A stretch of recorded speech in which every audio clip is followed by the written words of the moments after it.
United we stand, divided we fall.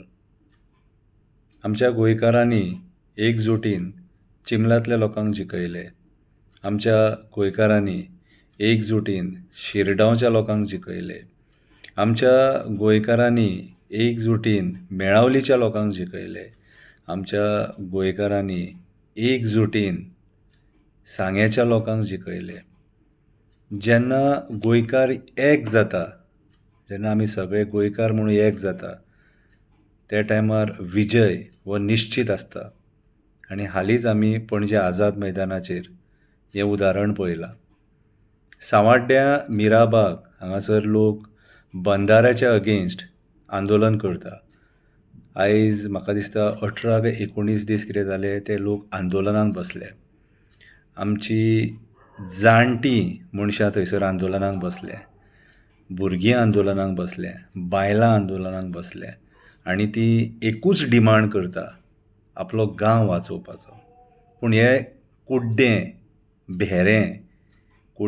भेरें सरकार त्या लोकांचे डिमांड आयकना.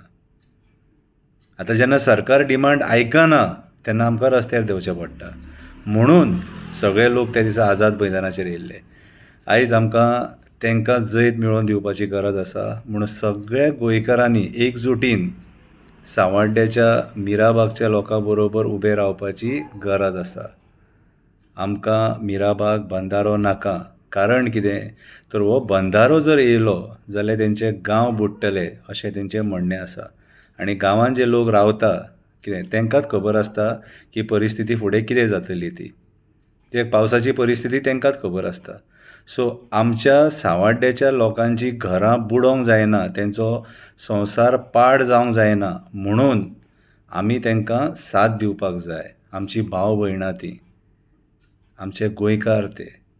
राजकारणी उन्मत्त जाल्लो आसा, सत्तेचो माज येयल्लो आसा आनी आयचो राजकारणी coal lobby, casino lobby, builder lobby, hotel lobby, migrant builder lobby खातीर वावर करता. वोट आमचो घेता.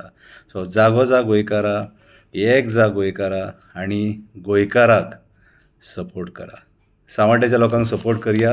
मिराबाग बंदारा नाका कितें ह्या आमच्या लोकांक, सांवाड्ड्या मिराबागच्या लोकांक आमचो साथ जावो. आमी एकजुटीन जशीं बाकीचीं आमी आंदोलनां जिखले तशें हें एक आंदोलन जिखोवन दाखोवया. देव बरें करूं.